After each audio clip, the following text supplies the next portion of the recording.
Soybean की फसलें नष्ट होने के बाद पूर्व मंत्री जीतू पटवारी ने किसानों की चिंता करते हुए कहा कि इंदौर भोपाल संभाग की सोयाबीन की फसलें नष्ट हो चुकी है, समाप्त हो गई है।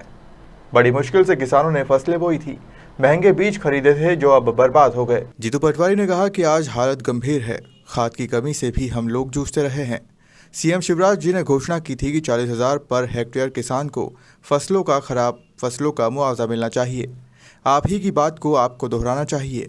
यह राजनीति और विपक्ष और पक्ष की बात नहीं है। आप भी किसान के बेटे हैं, किसान का बेटा हूँ।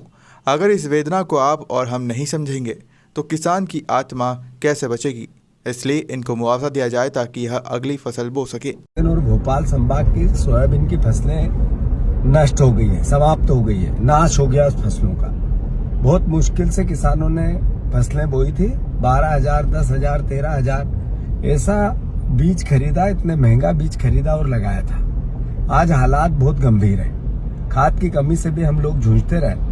अब जब आप थोड़े दिन के लिए मुख्यमंत्री थे तब आपने ही एक घोषणा की थी कि 40,000 रुपया पर हेक्टेयर किसान को फसलों का मुआवजा मिलना चाहिए, खराब फसलों का मुआवजा मिलना चाहिए। शिवराज जी, आप ही की बात को आपको दोहराना चाहिए।